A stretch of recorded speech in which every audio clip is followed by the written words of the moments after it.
Last week, on the first edition of the SA Master Winter Series 2021, we had just over 180 races start the race. Riders had to do 2 laps of the Serpentine 8 route that went through the Mayan jungle. Riders had to choose their weapon quite wisely between road, gravel and mountain bike. Something we didn't dial them into quite intentionally to reward those who did their homework was that Zwift Insider had found, testing different bikes at different wattages, that the quickest bike by far would be the mountain bike, and this is what all of our leading riders ended up choosing. Towards the first climb, the bunch was reduced to 20 riders. Up a second climb on the first lap, the bunch was reduced to only 10 riders. Small bunches formed behind, but there was no real main peloton. The front bunch contained 5 South African riders in Pieter Avenant, Christian Janse van Rensburg, Donovan Lecoq, Jaco Venter and Eddie Houle. As the front bunch was attacking up every drag, with eventually Jaco and then Donovan dropping, the group ended up halving towards the latter part of the second lap. Christian was dropped twice, managed to climb back, but was eventually dropped towards the end. Ultimately, the only South African sprinter making it to the finish in the lead bunch was Eddie Houle. 5 riders went over the top, and ultimately Gustavo Aquino took the sprint at the very finish, with Eddie Houle finishing best amongst the South African riders.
A very good evening, everyone, and welcome to Race 2 of the Masters SA Winter Series 2021.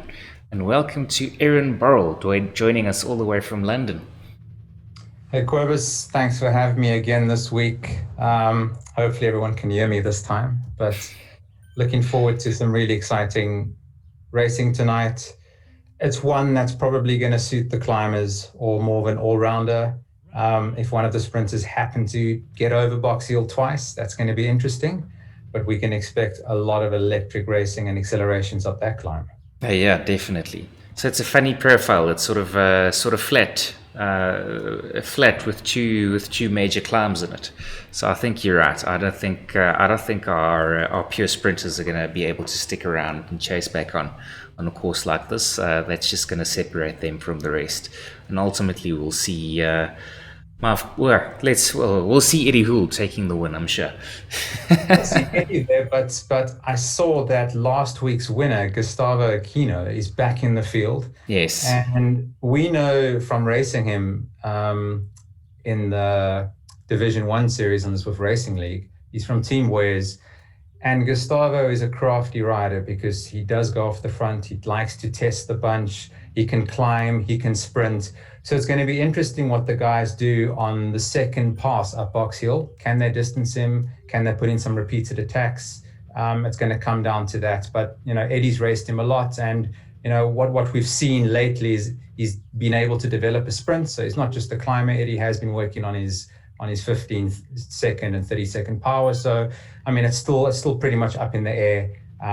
Someone like Peter Avenant, you can't write him off either. He does have a habit of sticking at the back of the bunch. He might, get up sneakily in a move, and then all of a sudden you got him in the mix. So, but still, it's great to have someone like Eddie and Peter taking part in this competition. They're ranked 1 or 2 in South Africa. Incredible! Wow.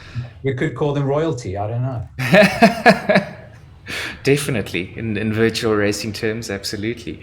Okay, we've also got David Bailey, who did very well last time. He finished on the podium, and Gavin Lancaster as well, also lining up.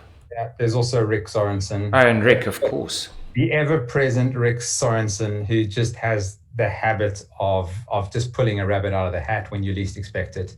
Really strong age group racer from the States. And Rick's been supporting this Master Series even during South Africa's winter. So it's good to have a diehard like Rick taking part week in, week out. Oh, yeah, fantastic. Something that's quite different, I think, is we had a very difficult finish last week, which might have suited the climbers. This time we're going to have a traditional sprint amongst climbers, if I'm not mistaken. Yes, we are. Like I said, Quibus, I know we do. It's a bit of a tradition for us to call the winner, and I know we do it. I don't think we should at the start. No. Let's give it one lap, see how it develops, and then we can make our calls. But we do say it all the time. A route profile like this does suit Eddie Houle. But it also suits Tiens van der Bank. Eddie and Tiens are very similar riders because they can climb and they can also pack a mean sprint. And Tiens has been riding under the radar of late. Before we'd see him up there mixing it up. I think leading up to SA Champs, he was trying to keep a low profile. But maybe we're going to see him, put something in or make a move or just cement his mark on the series tonight. I hope so. Look, these kinds of finishes really suited him in our previous series, particularly because he's got a heck of a kick. So where the really power sprinters like call them Rudy and MC Dreyer and Dusty would perhaps get dropped on this short steep climb, Tiens would end up being the best sprinter amongst the climbers that managed to stay away. So he would just take those wins every darn time. Of course. It looks like they're going to be starting in 8 seconds. There we go, yes. Let's see what develops here. But, Quibus, it can also come down to the way the guys approach the climb on the first pass. if no one really wants to go, no one wants to make a move, we might see a bigger group making it over on pass 1. And then obviously on pass 2, that's where some of the decisive moves are going to be made. Absolutely. Oh, that's a great. I'm happy with this turnout. Wow. 192. Looks good. It looks good. It seems everyone's got a generator. Yeah. No, look, I have it on good authority. We've lost half the field thanks to stage 4 load sheddings.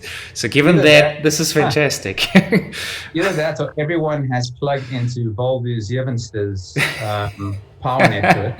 The amount of power that guy makes, he's probably powering up everyone's home electricity back home. Sean Peters, welcome to the party. I think you're on mute there, Sean. We can't hear you. How's that? There we go. Good stuff, Sean. Good to see you, crystal clear. You just made the start, Sean. How's it, guys? Apologies for that. Just walked in from a round trip, just under 500 kilometers of driving today. Great to be back in the studio. How's your load shedding schedule there? It was until 4 o'clock, so I missed it by 2 hours. So guys, welcome to it. It's a bit on the odd side being the late one this evening. I do apologize. Don't sweat it, Sean. Life happens. Yeah, how you guys doing? Aaron, nice to see you all the way from London. Even you were earlier than what I was today. I'm always early, Sean. I used to pick up races an hour before everyone else. That's how I roll. I used to get to the races and start my prep work or so an hour before any race. And Aaron Borrell would be standing with Jenna and they would be like huddling when it's cold and just freezing their bums off, grabbing coffee. And it was always just great to see you at the races. I do miss you, by the way. Miss you too, man. I miss you too. It was either that, Sean, or I was operating on BST back then already. Yeah, that's true. I was an hour early. Okay. Yes, this particular course, Sean, it's called London 8. Most of these climbs are just down the road from me. Know them very well. Massive difference between Box Hill in game and in real life. In game, way harder. Insanely hard. That's interesting. Yeah. But I mean, for the way it's been mapped out corner for corner, the way it looks, the way they've styled the scenery, it's spot on. It really is spot on. Brilliant. That's excellent. Guys, just going back to thank yous. I know this is all volunteer driven and I really appreciate it. I know you've got full-time jobs and Aaron, I know there's been so much cycling tech and new releases the past couple of weeks. I'm sure you are incredibly busy and we really appreciate you making time on your schedule to do this with us. Yeah, I'd love to be part of this. A lot of the guys I used to race with back home. It's just nice to be able to give back and I'm not going anywhere. So you can expect me in the next week as well. Happy. Great. Send us the check in the mail. Absolutely. I've just popped the profile on screen there, so here everyone can see what we were chatting about just a couple of minutes ago. It's 2 laps of this course, the London 8. We've got one sprint, so that gives the sprinters a bit of action, and we can get into that points competition as well. And then we've got a classified climb that'll also allocate points for the quickest time to our King of the Mountain competition. So not necessarily our leader, but our quickest climber will be collecting points and have 2 opportunities to do that. And ultimately, as Aaron alluded to, we expect the 2 Box Hill climbs to be the big separator, and our lead group to likely be a group of climbers that will contest a reasonably flat sprint towards the finish on the second lap. Yeah, Corvus, what we're going to see are the guys are going to drop down the subway, which is going to get them into the Box Hill area. It's going to take them up Box Hill, and as you can see on that profile, as you crest, it's not over. There's a little bit of a dip, then there's a little rise, and there's a horrible kicker there right at the end, as you can see. But after that, the guys can super tuck, relax the legs. It'll take them back through the tunnel again. They'll move up that horrible steep stair rail, and then they're back out it again for lap 2. Sure. Sounds like a lot of fun from where I'm sitting. That didn't sound very positive from Corvus Portfito. Well, that's why I'm sitting here.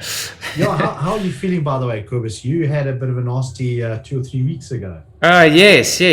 So went to the ortho for my bio, 2-week follow-up yesterday. Very, very happy with the results, and as you can see, I'm off my sling, which is nice. Hey. So collarbone is It's on recovering the mend. nicely. Yes, definitely. I'm on Brilliant. some vitamin D supplements. They call it the vitamin D bomb, which apparently encourages the coagulation of bone.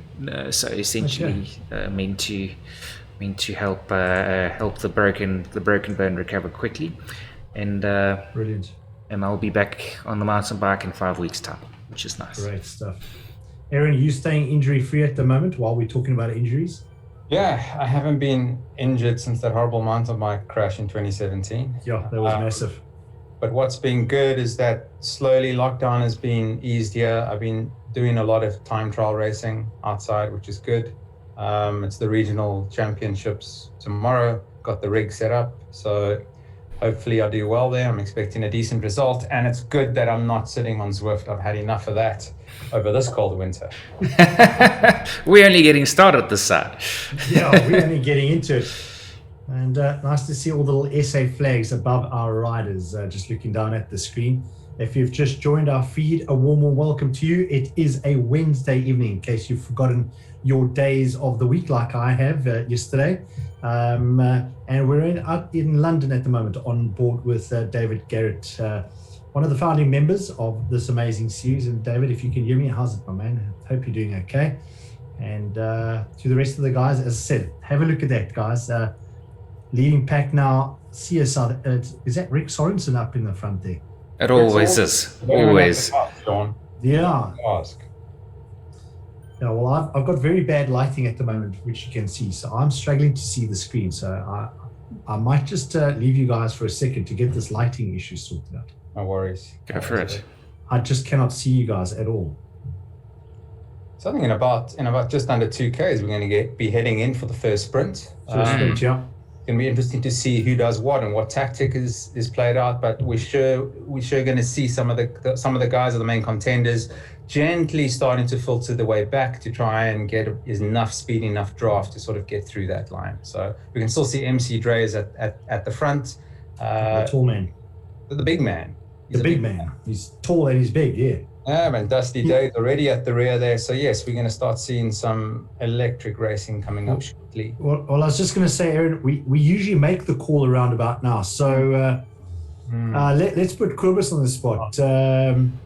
Who do we have last year? It was Dusty Day, and it was Rudy. It's Rudy going to be Kellerman. Rudy. It has to be Rudy. Yeah. Rudy's in incredible form. He just I'm gonna have to- smashed Killarney the entire series. Semi left field. He's not actually left field, but he's left field because of who you guys select. I'm going with Peter. Peter. Peter put down massive power, and Wow. well, let's see what happens here. I remember. Look, he's always been up there. He's always been top 5 in the sprints. Absolutely. Yeah. So they came around that right hand at quite a pace there now, and the calls have been made. So we went with Aaron Borrell and Peter. Kobus was definitely a Rudy. And I'm also, look, I've seen him perform. I spent almost the whole season with them at Killarney. Listen, that oak's got a pair of flipping machines for legs. Absolutely. I better get on board with the sprinter here, because otherwise we're gonna miss the action. Hi, Michael Rowland. Now my sprinters are jumping around. Come on. Coming up now, it's going to be very interesting what happens here. Just look for those orange numbers. Look for those orange numbers, guys. See, they've fallen back, and somebody's going. Yeah, someone's making a break for it. 2 of them making a break for it now. Eddie's going as well. Hier van der Bank. What's happening there? I've got no idea. Is that Tiens? That is Tiens.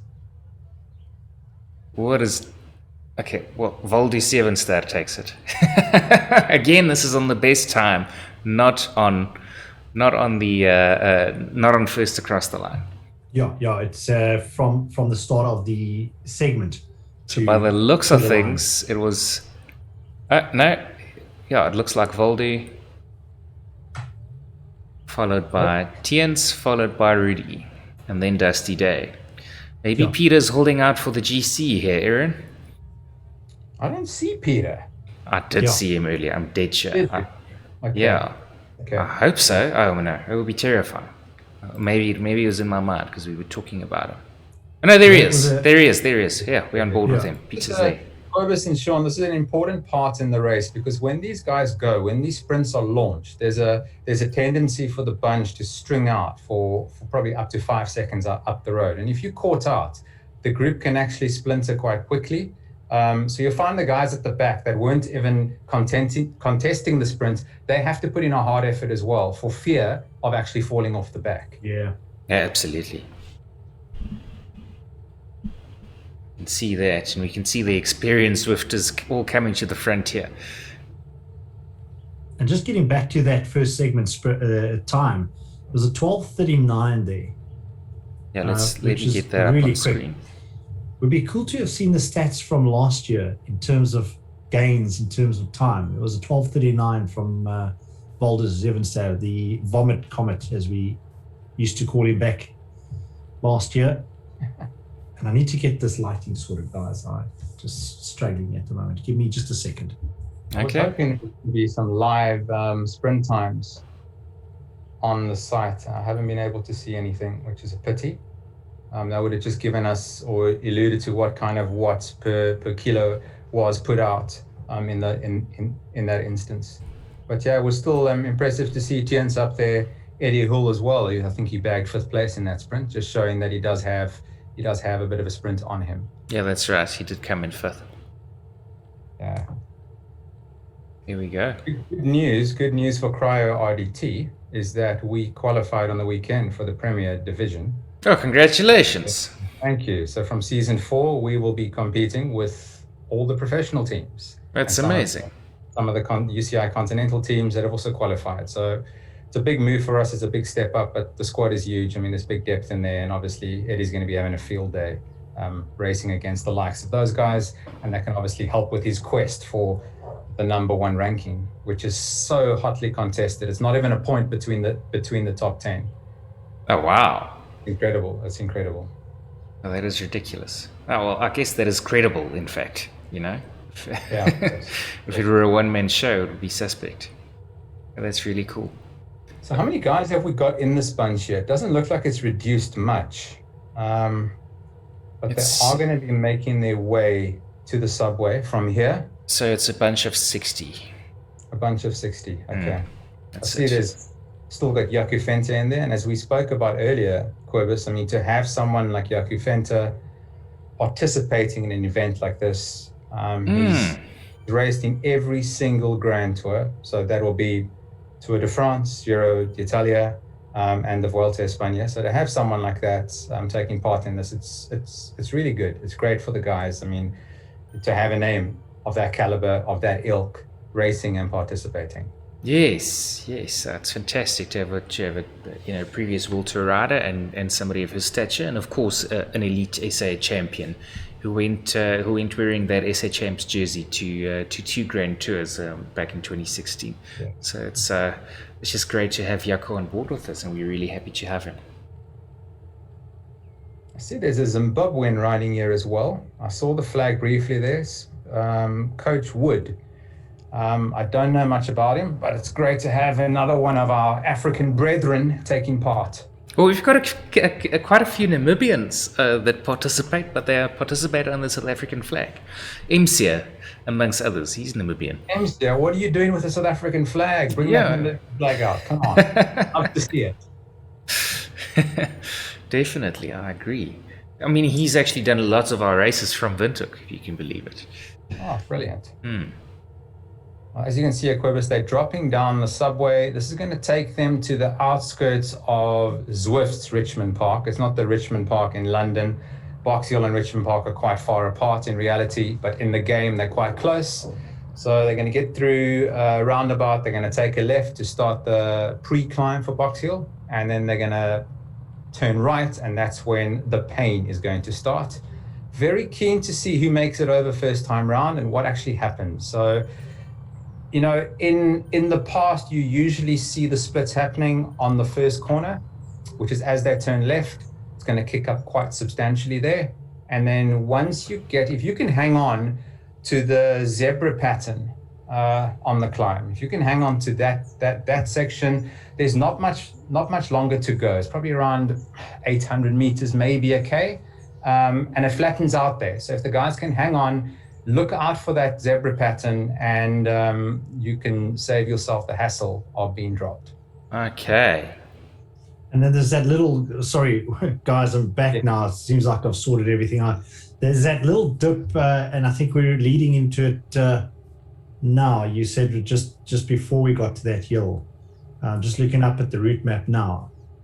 Does that give anyone an advantage?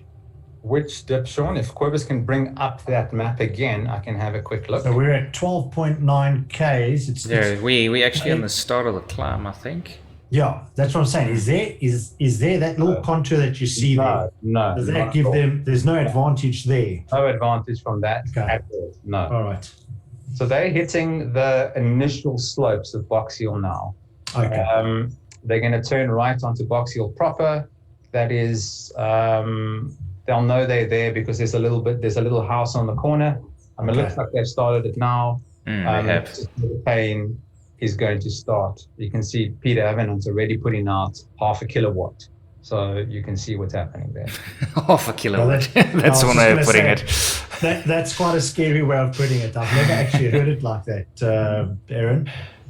It looks like we're going back to our old car routes when we start talking about that. And we need to, Sean. You've always got to throw a piston. Well, just before they get up there, that's why I've had to change all the settings. I had to jump into online racing last night. So Porsche Super Cup racing from around the world, and having to quickly jump on and change the setup for tonight's cycling race. So yeah, just a bit crazy at the moment. Well, Cobus, as I mentioned before, here's Gustavo Aquino. He's leading the charge up this climb, and he's holding 6 watts a kilogram. And look at that bunch stringing out. That's unbelievable. That's being decimated. Already we were down from 192 to 60 just from the sprint, and now it's going to whittle down to what looks like 20. Maybe some of them will chase back. Technically speaking, Sean, I guess if you were an Eddie or a Gustavo at this stage, maybe you wouldn't want to put in your best effort and have to go solo for a whole lap. You know, you'd rather stick with the quicker guys, drop as many as you can, and then make a very strong attack on the second round of this climb. I presume that Aaron's been following Gustavo very thoroughly over the last couple of months, because he definitely has his money set on Gustavo at the moment. Gustavo, we race Gustavo week in, week out, Sean, and that's on Thursday. There we go. URL time trials, and then obviously in the Swift Racing League. Unfortunately for Gustavo, his team didn't qualify for the Premier Division. We did. Sorry, Gustavo, if you're listening. But he does. He's a talented rider. He's always one of those guys that we look out for because he does damage. He can harm an entire team just by himself. But as you can see, I mean, Eddie Hull is in there, Gustavo is in there, I think Donovan Lecoq is in there. For these guys now, they've already done what they needed to do. They've done their job. They've reduced the bunch. All they need to do is just carry on riding at this pace, and the other guys aren't probably going to get back on. Maybe 1 or 2 will, but that depends how they approach the downhill. So the more guys you have in the downhill, the faster that bunch travels. Yeah. So this is actually a pretty decent move what they've done here. But it looks like Gustavo is going on another flyer. So this is what he does. He does this repeatedly. So, and then you can see there's no palm riding for Gustavo. He just goes. Here goes Eddie as well. Eddie's had enough of it. Is he Uruguayan, Gustavo? Yes, he is. That is Uruguayan. Yeah. Yeah. Right, so Eddie also now. So here's the zebra pattern I was talking about. This kind of signals that the climb is approaching its climax. What happens now is they'll carry on with this approach. It's going to bend to the right. It's going to bend to the left, and then it's going to be the kick up to the banner. After the banner, there's another kick up. Absolutely brutal. Guys need to be aware there. The climb isn't over when it's over. But these top guys now are well aware of that as they're pedaling up there now. Of course, they know about that, but there might be one or two really strong South Africans in the bunch here that don't know about it, and whether you know about it or not doesn't mean you can do anything about it. That's right. You're on the be limit. My problem. You're on the limit. You're not going to want to kick up that horrendous kicker. But yeah, well, here's Eddie just showing his class again, riding at 183 BPM. The man can get to about 194. So there's a few beats in it. Sure. Let's see what he does here. At the moment, I'd say the guys just behind are playing it smart. They formed a nice little group working together, and I don't see the three guys in the lead getting away from them. Ultimately. And for those of you that have just joined us and you're not sure exactly what the tech guys on the other side of your screen are talking about, so you'd see on your left-hand side, it should be the same side, you'll see the watts pushed out now. If you're looking at Mr. Milano out there from Italy, 388 watts at the moment. The RPM is his cadence and the BPM is his heart rate. So that gives us a real world look at what he's currently pushing out on that bike of his. Aaron, if you want to just give us, if you look on the right-hand side, if we can get onto him there, if you look on Richard Sorensen now, you can actually see the watts per kilogram. That's the watts per kilogram. That's based on his weight. So that's watts divided by his weight. That gives you a clear indication of the effort he's putting in. Yeah. As you can see, the guys have just crested the climb. Very, very smart riding here by none other than Peter Avenant. I told you, Quibus. He has a habit of sitting on the back of a bunch up a climb, putting in a nice little suffer. And if he does that on lap 2, he's going to be there for the sprint. Well, that's it. We've also got David Garrett and Donovan Lecoq in this group. Yeah, this is a nice group happening here. As you can see, the kicker is coming up ahead there. Oh, and Eddie seems to have taken the KOM points. I guess that sort of mixes us up because, I mean, even though I thought, the group behind were being a bit more tactical about it, obviously there's another competition within the competition in the form of that polka dot jersey competition. And Eddie seems to have taken that by 2.5 seconds. That's impressive stuff. I thought the benchmark time for tonight would be under 6 minutes, but they're well under 6 minutes. 5:40 is absolutely flying. And there's a lot that went under 6. So the top 6 there went under 6 minutes, and there's a 14-second gap to 7th.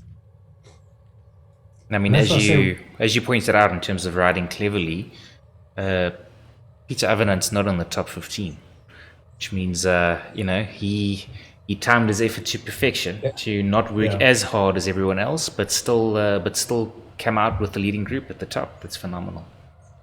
He's a very smart, calculated, crafty rider, and that's why he has so much success on this platform. Not a lot of South Africans can claim to Zwift as much as he does. Very experienced.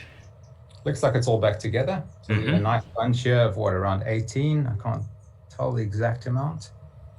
Let me try and figure that out. If these guys do work together, especially on this descent with the Super Tuck, that gap that they do form to the chasing bunch will not get closed down. If that 33 seconds grows to a minute, not going to happen.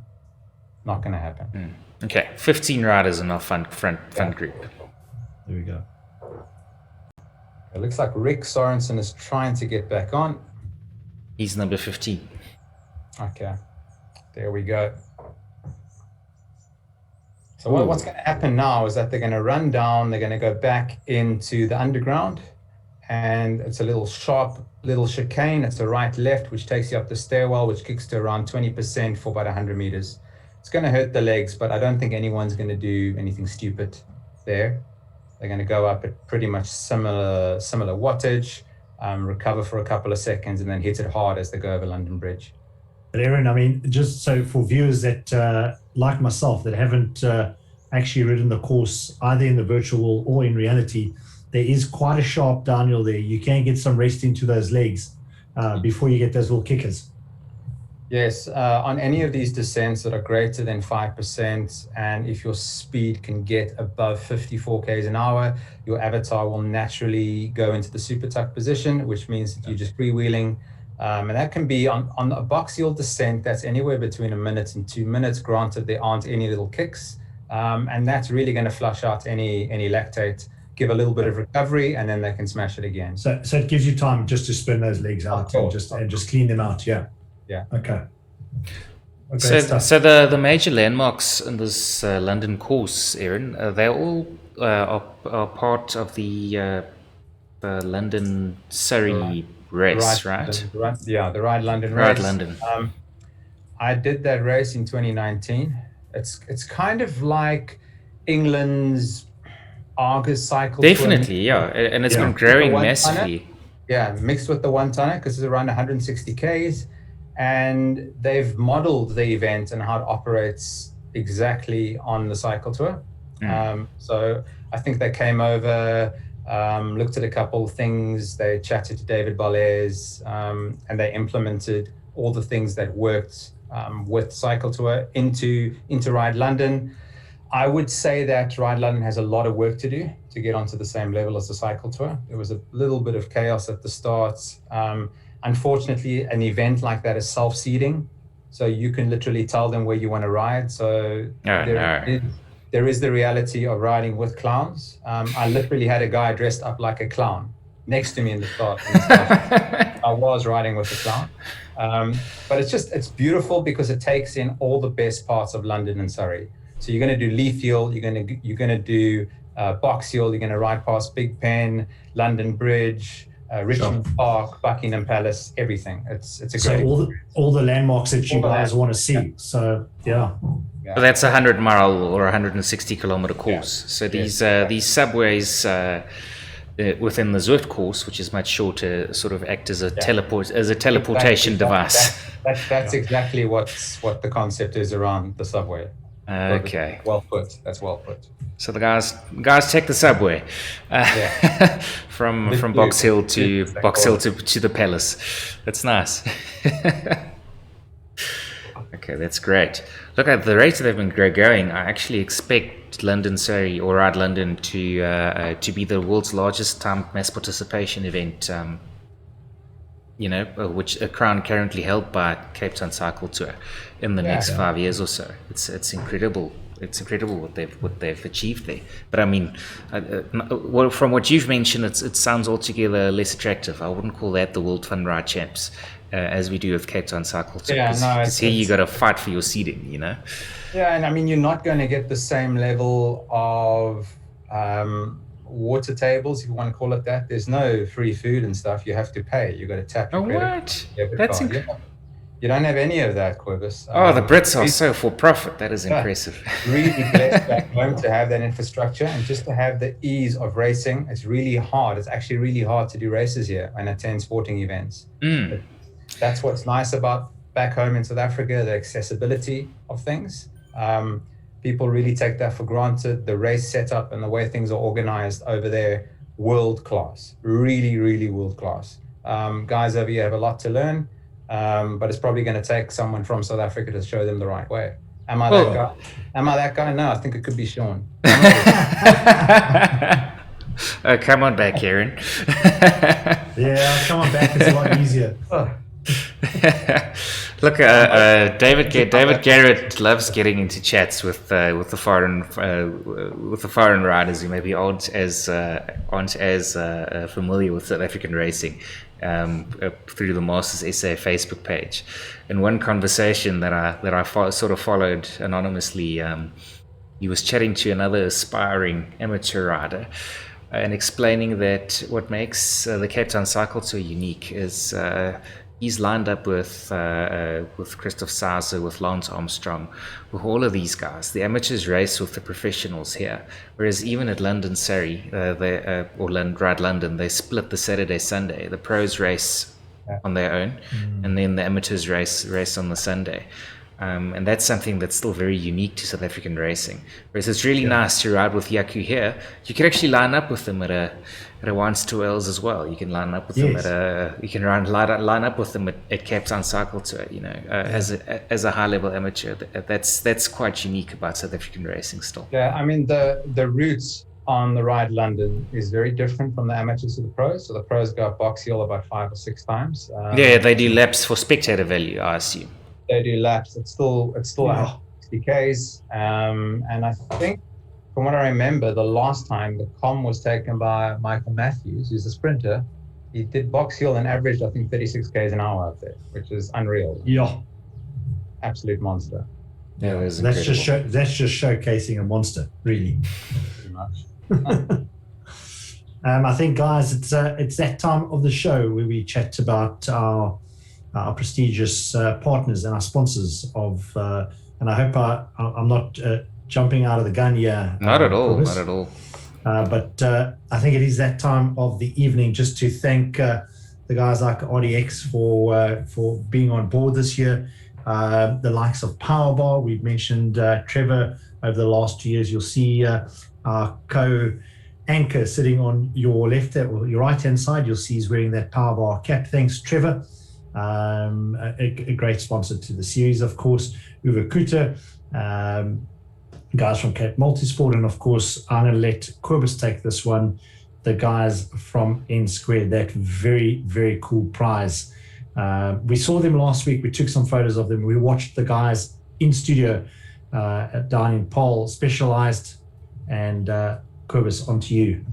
Oh yeah, so let's chat about our really, really nice. I'm just trying to get it up here, guys. I'm a bit, Let me chat about it behind. Joe, please go. No, that's fine. So yeah, you guys know what is up for grabs. It's the Elite Suto trainer. We got to experience it in-house last week Wednesday. There we go, up on your screen at the moment. Valued at 18,000 SA rands. And it's an incredible, I actually did some research on that specific unit last night. I did all the training on it, and it's exceptional value, exceptional product, and thanks to Anthony from N Squared for giving us that amazing prize at the end of the season. In fact, what's it, the 21st of July, if I'm not mistaken. Aren't you doing a demo and a review for Anthony on one of these trainers, Sean? It should be very soon, but it's going to be it's probably over the course of the month. Okay, so we look forward to getting your feedback after trying it out. I mean, I'd hate to be talking about these guys. That's why I keep moving on to Aaron Borrell when we talk about where these guys are, and I've never actually done it myself. And you know me, I only talk about stuff that I can actually ride or race myself. So yeah. Well, you should give it a whack. Maybe you'll resign from commentating and come to our races instead. Get back into racing. Definitely. Sure, this group is whittled right back, eh? I think Greg Sorensen did not manage to chase back on air. That's a pity. I see also Murray Craig is also in the chasing group. Really talented, strong vet rider. Yeah. If I stand to be corrected, but didn't Murray come second SA time trial champs on a standard road bike or something? Something ridiculous, showing his power. That's This year, I think it's possible. Yeah. What an absolute monster. Should actually try and pull that. But and listen, such a down-to-earth guy as well. You meet him, he's so unassuming, just a gentleman, and just such a great guy to meet with. Yeah, he's a rock star. A knowledgeable chap on all things cycling, but can actually speak on any subject. Murray, if you're listening, good to see you again, albeit in pixel form. But yeah, who knows? Maybe I'll see you in December. Granted, hopefully there's no third lockdown or something to that effect. Yeah. Fourth. Or a fourth one in South Africa. Yes. Yeah, so I'm just looking at Murray's Strava feed on my other screen. Jeez, he's got a lot of time on the bike, I can tell you that. Murray's on our technical committee as well. He's my greatest resource. Phenomenal knowledge. Yeah. Whitestone Cycles. The things you can only find on the dark web around how to manipulate your trainer to put out high numbers. Marina knows all of that stuff. Yeah, we were chatting about that last week, and Erin was he got me nervous. I just couldn't believe all the stuff that guys are getting up to around the world on their trainers. These weren't even that sophisticated. It is a pity, but Zwift is clamping down on it, and it's more when you get to a higher level. So as you're doing with this series, Corvus, letting the guys be honest, putting in their weights, their heights, what power source they use. But as you start moving through the ranks, becoming more competitive, getting ranking points, and obviously certain guys shining in races like this, then you can sort of go to them and say, guys, we need some kind of verification. We need some kind of validation from you just to back this up. So you don't want to ostracize someone for no reason, call them out, make them feel unwelcome, and then they don't take part. It's only when they start riding off the front, beating guys they wouldn't, raising eyebrows, then of course you can start speculating and then possibly asking them to participate in a series of tests. And it's exactly what they're doing now for riders who have moved up into the Premier Division. It's the whole verification process again. Yeah. Validating your power with outdoor power figures, doing the Three Sisters test, weighing videos, height videos, alles.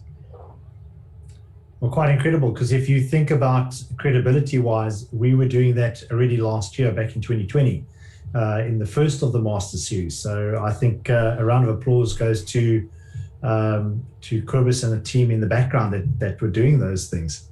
It's only because of the participants. I have an audience that are obsessed.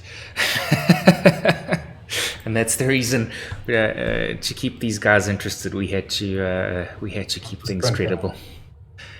We're coming up to the sprint right now. Looks like there's a bit of action off the front already. Those live numbers are up on Zwift Power now. If you want to check them out, Aaron. I'll have a look.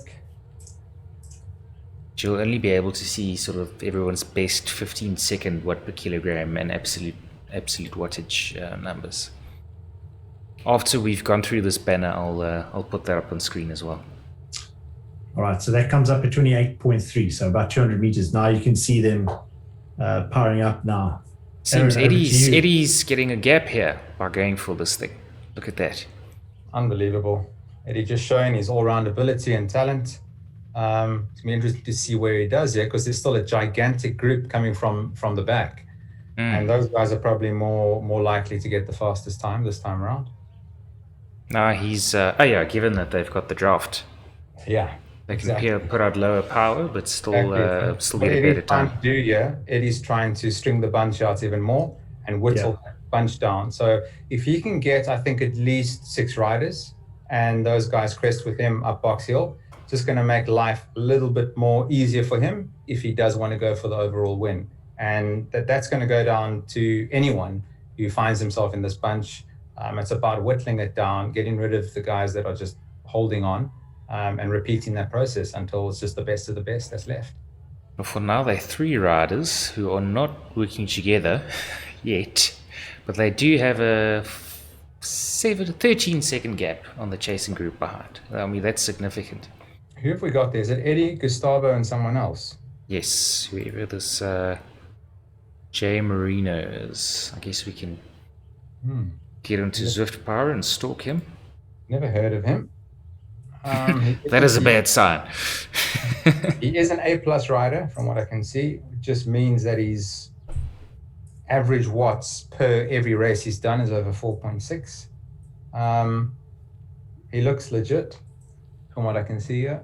He ranks 15th. He's in the top 50 in the world. 47th in the world. All right. Yeah. Okay. So he can ride indoors. Let's put it that way. Yeah. He can throw it down. Well, that's all we claim to know. So it looks like Gustavo's got a 4-second gap on these two. As I mentioned before, this is what Gustavo does. He loves riding off the front, likes making the group work, he likes stringing things out, he likes making people suffer. But at the same time, there's no ways he can hold this, and he knows it. So if he was a gentleman, he'd set up. you'd sit up, wait for Eddie and Marino to come back, and then these three can actually just time trial it to the finish. I think given the gap they have on the chasing group, they're not that incentivized to chase him that hard. They can leave him out there, try and work together a little, and let him burn his matches. Yeah, and then reel him in from there. No, but you can see what that sprint has done. It's actually strung these guys out massively, because you got Aquino, you got Eddie at 4 seconds back, you got Marino 4 seconds back, there's Fouché at 10, Peter Avenant is 28 seconds back. So the guys are all over the show. And it's going to be worse. It's going to be worse as they hit the second approach to Box Hill. There's going to be lonely souls traversing those slopes. Okay, so this is the chunky chasing group, I guess these guys are all betting that safety in numbers, that they'll be able to chase back. Even 4.6 watts a kilogram is not going to chase that back, Webers. No. If Gustavo's running at the front at 6 watts a kilogram, granted he doesn't have draft, he's proven he can hold that upper climb. So, yeah, it's too soon to call. Stranger things have happened. Let's see how this group is placed once they hit that zebra pattern on Box Hill, and then we'll probably make some definitive calls. I was just going to say, because that group now, what are they in time-wise behind? It looks like about 24 seconds. Well, that's substantial. That's quite a lot, yeah. I mean, it's a good group. They've got some strong riders in here, and they just need to work together. There's Donovan Lecoq in here. We know what Donnie's capable of, but he needs to just start something here, Yeah. No, because he breaks from them. Actually doing. Looks like Donovan is moving forward. Yeah. And hopefully they will chase and just put some more time into it. Exactly. I think is David in here as well? Yeah, David's in there as well. And so is Peter Avenant. So you can see, it's a strong group. You can see Aquino, Eddie, and what's his name, Marino. So Aquino, Eddie, and Marino are about to start the subway descent into the Richmond Park area. As they turn left now, it's probably just another 400 meters, and they're going to turn right, drop down, and they're there. And then the climb will start almost immediately. So here we go. Turn right. Gustavo's going to drop down, and he's riding at over 180 BPM. I mean, it's going to hurt anyone, even if you're 10 years old. Yeah. Now that's riding on the red line all the time. And he accelerated on the downhill. He did. You saw that he was doing 7.7 watts a kilogram on the downhill. Is that the secret? Oh man. So Aaron, this is the start of that climb, huh? No, the climb hasn't started. This is the subway. This is the secret time machine, which gets them from London to Box Hill. Okay. So what will happen is that he will pop out now. He's going to turn right. It's going to take him to a circle, a roundabout, as they call it here. Yeah. And then from there, he's going to turn left up to the initial sort of approach to Box Hill, and then turn right for Box Hill proper. So he's pretty much thereabout. It's just a matter of seeing if Eddie and Marino can actually get back on here. And then at the same time, can Gustavo hold this? Yeah. Well, he's got a 6 to 7 second gap on Eddie and Marino. That's substantial. It really is substantial. Gustavo is a legit rider. He does dual record. Of course, things are always up for debate, but he has done this in many of the ZRL races, and he always gets brought back. It's never stuck. Okay. Yeah, he started his second attempt at Box Hill now. Yeah, because this is now 100 meter until the proper, huh? It's technically the timer has started. In real life, this isn't the start of Box Hill. It only comes now at this little house that you can see. Yes, in real life, the Box Hill climb starts right here. But this is also where the gradient goes difficult here in Zwift. This is where it's going to start hurting. And Aaron, in terms of real life, that gradient, is that correct what it says there up in the top corner? It's hard to tell, Sean. I told Quibus just before we started that it's easier in real life. I just think that the way they dial the gradient into these trainers, yes, it's great, and it brings some semblance of reality to the experience. It makes it a little bit more dynamic, and adds to you sitting still in your room. Eddie is closing this gap. Yeah, sorry, I was just about to interrupt you as well. Okay. Yeah, Eddie But means that- business. Eddie is, yeah, he's He's when gonna we he's gonna did counter team attack. time trials, yeah, when we did team time trials and Eddie goes on the front, we all just go, oh man, why do we do this to ourselves? Because you're probably sitting 5.5, 6 watts a kilogram in the slip behind Eddie. It's nuts. So here we go. Eddie's made his move. Yeah. I he's assume made his move, M he's made Dreyer Jr. is related to MC Dreyer, the guy the guy that was just lapped. Okay, what's going to be interesting now is going to see the gap back from Eddie, and what happens, because we've seen this before from Eddie. This is nothing new. This is trademark Eddie Hall. He likes to go for these long range efforts. If he can break away and do a solo attempt, he can. He's proved it time and time again. Eddie's also live streaming this event on YouTube. Oh, So brilliant. I think those who do follow him on YouTube can have a look. He's got his whole setup and the visual setup, so you can see exactly what he's going through and what his setup looks like.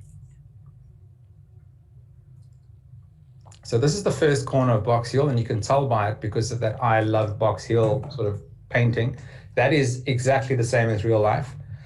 So the way Zwift is done about replicating what the climb looks like, and in terms of the gradient and the scenery, it is all really accurate. I think the secret comes down into what your trainer difficulty is set at, trying to map in that realism. Having your trainer difficulty set at 100 doesn't mean it's going to be realistic.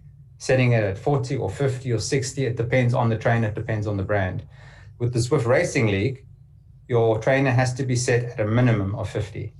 It can't be less. So that's kind of what we go on. We go on 50% is as close to realistic as possible. Some guys just like the trainer to engage a little earlier when there's a sort of a pickup in terrain, and that's kind of what the 100% does. Just kicks in a little sooner.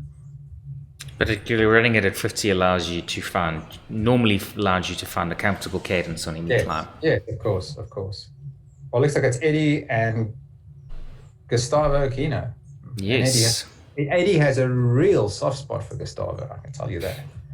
So here we go. Here's the sort of zebra print on the road, which kind of just signifies that they're pretty much just over halfway up the climb. It's going to turn, it's going to sort of move a little bit to the right, and there's going to be a sharp turn to the right, left, and they're going to be at the top. All right, I was just trying to look for Eddie Hull's live stream. I was going to try and share it to you guys, but I can't seem to find it just yet. I'll try and have a look, Sean, just to see if I can, if I have access to it. He did share it a while ago. This chasing group is about 50 seconds off, so I don't think they're gonna get there. They might catch Marino. So where's Gustavo now? Where is he dropped down to? Eddie is live. I'm watching it right now. Is it? Okay. Why am I Live. not? He is suffering. Oh, beautiful. Well, he should be. Why am I not seeing it? Okay, and Eddie takes the lead. I'm just wondering if there's a way I can send you guys. Do you have a YouTube account, Sean? Yeah, that's just, I'll give it to you. Just Sean Peters Media. Just want to have a look at it quickly. Yeah, Sean Peters Media, nice and easy. I'm actually on it now as we speak. I'm just having a look for it. Eddie used a featherweight power up. How nice is that? Yeah. Yeah, so if you're wondering what that little feather was above his head, well, there we go. Because Put has just enlightened us. It was a nice time to have one of those, that's for sure. And that, I yeah. can review the link, Quibus, of Eddie's stream. That gap is just growing from what I can see. Yeah, he's got a nice 5-second gap on Gustavo now. Now it's the descent. You think that he's going to stay away here? Or Gustavo might be able to chase on. Oh, there he comes now. In the back of your screen. Here we can see him. Yeah, he's looks like he's going to put the hammer down the hill here. There you go, Maybe. different view. So you're going to do he's doing 7.8 watts a kilogram on this 2-degree decline. Trying to get back on terms with Eddie. Excuse me? I sent you the link to Eddie's feed if you want to just maybe... Okay, let's see if I can do anything with that.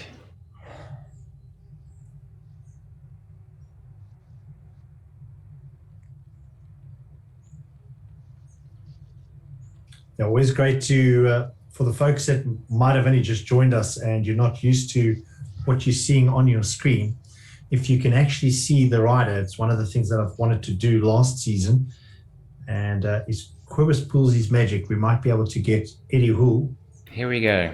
Have a I quick wonder look, if guys. Eddie's listening. Eddie, if you're listening, mate, give me a thumbs up here. Come on, Eddie, give me a thumbs up. Look at that face. I don't think he's going to give a thumbs up right now. Okay, No, but it's not. this guys, I'm going to cut this. This is on a huge delay now because this is Yeah. a delayed live stream over a delayed live stream. So let's have a look at it. Let's have a look at the race live, rather. Okay, we are with Gustavo and Eddie is still in the lead. But you can Almost see him out of the descent. saddle there, Yeah, just pushing out those watts. it looked like he was sort of at the start of the climb, Yeah. doing the just at the I Love Box Hill Yeah, live stream there. So since then he went deep for quite a while. Maybe I'll have a look just now. Yeah, it looks like the gap back from these guys it's over a minute already. It's just crazy to think that 5Ks ago these guys were all together. Yeah.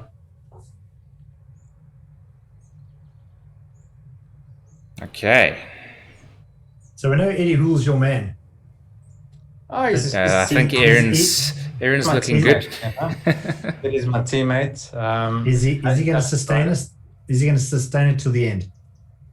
We've got how many Ks? We've got 3Ks. We've got 3 Ks to go. He's Yeah, putting down 8 watts a kilogram. No, he's he got a dropout. Oh no, he's in the super tuck. Okay, I was worried for a sec. Yeah, I mean, we all have our friends and our favorites. Quibus and Christian are good friends, and he's always going to back his man. I ride with Eddie. We're in the same team, and I'm going to back him. And of course, like, this is going to suit him. I'm obviously not going to say Eddie's going to win in Champs-Élysées. But of course, like this, that's lumpy, and it's punchy in places. It's going to suit anyone like Eddie, from Eddie to Tiens to Christian to Donovan to Murray. I mean, it just depends who's in the group when. I mean, it's so hard, all these things. If Christian is racing this evening, he'll be having an easy ride. He's got a cold. Oh, Sherbet. He's had such a great year though, Quibus. I mean, certainly I was has. thinking, does this guy have any weakness? Swift. If discipline, is he going to try his hand at track cycling? I'd love to see what he does at track cycling. No, he's not fond of track cycling. He There'd be a does. jersey there for him, another one for the collection. Yeah. I guess he could. I was just going to say I wouldn't mind seeing him there. I might be heading out to Pole on Friday night just to go and have a quick look and see what happens. Christian doesn't enjoy track cycling as much. I guess having not grown up a cyclist, he only started cycling 3 years ago. Sure, credible. He doesn't feel he has the technical skills. Although the amount of time he spends on a bike, by now he should be getting there. I mean, I've seen in the past runners coming to cycling. Granted, they do develop the skills, and I think he can handle a bike. He's proven it. I think It's so. easier than from a cyclist becoming a runner. It doesn't translate that way around. But a runner with that highly developed aerobic and VO2 capacity, translating that onto the bike, it seems to work really well. Yeah. Yes. That and a heck of a lot of talent helps as well. Of course. Yeah. As you can see here, we've got Gustavo who's trailing Eddie. It's not a massive gap, but Gustavo has the sprint. I'd say, let me just have a look. Who's the better sprint between these two? Because they'll be able to tell me here. Gustavo, no. If these two had to go head to head in a sprint, it's Eddie. It's Oh, a- really? Yeah. Okay.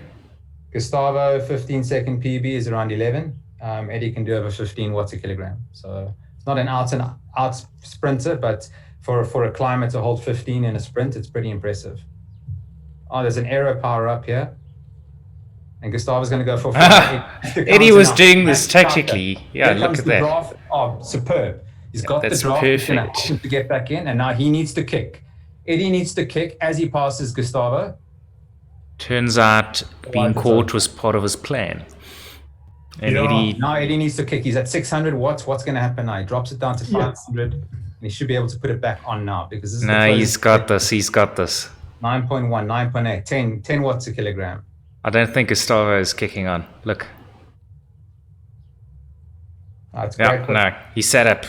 He set up. Eddie's getting away. Well done, Eddie Hall. Yeah. Winning both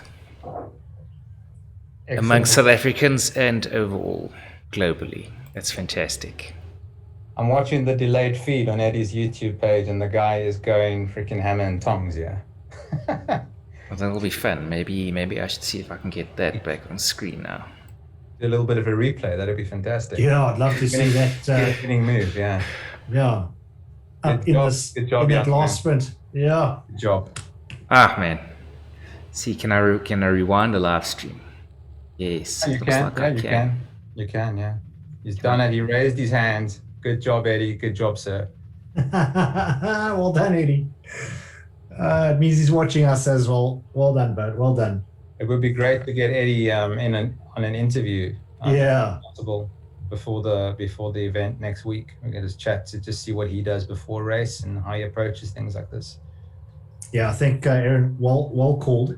It's there's new viewers. I know guys have been asking me that they're going to come in and view my feed that streams out to my page. Those are things that a lot of guys want to ask. What's the preparation before a race day like this? What nutrition are the guys putting in? There we go. Look at that smile. There we go. You see, he's still got his draft. So he's got the draft. He knows what's going to happen. He knows Gustavo. You can see Gustavo's coming behind him. It's probably going to happen now. Gustavo's going to pass him with the arrow. And Eddie's smart. So there we go. He starts putting down the power now. You can see just above Eddie's head to the right, he's got the draft power up. And that's going to help him get back into Gustavo's slip. And once Gustavo's already tied himself out, that's when he kicks. And that's when he goes and takes the win. Here we go. Here it starts. He's got the draft. There he is, 700 watts, 600. And you're going to see his approach now. Here we go. This is the replay of Eddie's attack, which gave him the win. Yeah. Gustavo's cooked at this point. He can't go. There's no ways he can go. Eddie ramped it up to 11 watts a kilogram. He kept going. And yeah, he kind of knew it was in the bag, but you can never celebrate too early, and he keeps it going to the end. Good job, Eddie. And there's at a point there, 670, I think it was 679, those watts went up as he made that attack. And if there are any doubters out there, Eddie uploads his dual recordings immediately after the race, and that can be seen in the results for those who want to have a look. There we go. On that replay, you can see the hand up in there. Yeah. Good job. Absolutely insane. There we go. Great. See Eddie pitch up at some of the local races in the Cape, but he is in East London. It's a bit of a drive, but I'm sure you guys will see him soon. Yeah, come on, Eddie. Get down here, bud. You saw him at a race recently. Yeah, I think it was, sure, I can't remember when it was, but I'm sure it was him that came up and said how's it to me, and I wasn't too sure who it was. Okay. But I have that a lot now since we went live on this thing last year this time. A lot of the roadies that I have no idea who they are come up and say, "Hey, you finally get to meet you." And I'm like, "What?" Oh yeah, I've had a little bit of that as well. Sorry, guys. Can you ask Tiens why there's a G or here in front of his surname now? Yeah, no, I'll ask him. Maybe he's got an alias or a middle name that he's decided to use now. Goeie millies. Yeah, something from that bunk. Guys, before we forget and our audience tunes out, let's put our discount codes on the screen here. Okay. So this is the first one. This is Powerball. For the duration of the series, go to powerbarsa.co.za and you can get a 15% discount at checkout using the discount code RDX Cycling. I've done this myself. It arrives in about 3 days. Excellent product. You can see Aaron wearing it on his head there. And one of our big supporters. So by supporting them, you'll be supporting Masters e-racing in South Africa as well. Very cool.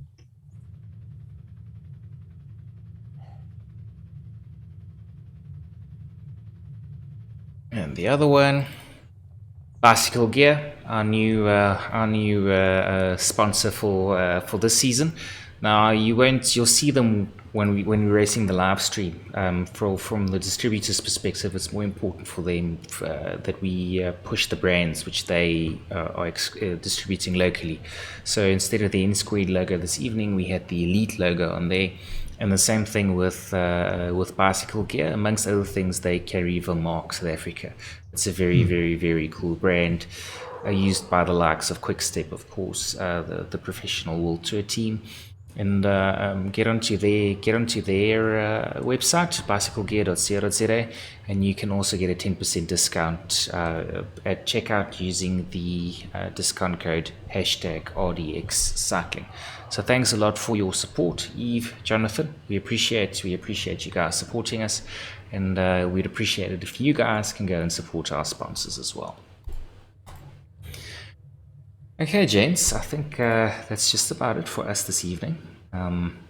Well done to all of our racers. That was tough, and well done to Eddie Houle for winning both locally and globally. That was a phenomenal performance and excellent gamemanship. I think holding on to that draft power up and waiting to be taken and then putting the hammer down. Especially getting Gustavo to almost use his aero power up prematurely in order to catch up. That worked out very, very nicely for him. Yeah, guys, thank you very much to Aaron Borrell as well, all the way from London, and joining us early this evening. Thanks very much for holding down the fort and providing us with very cool information as always. Always great seeing you, mate. Do miss you in South Africa. Do miss the racing, to be honest with you. And to all the riders, as Kobus said, thank you very much for joining us in an amazing series, Masters SA. And of course to Kobus, the man behind the scenes, doing what he does best, and that's control what happens on your screen. So thank you very much, Kobus.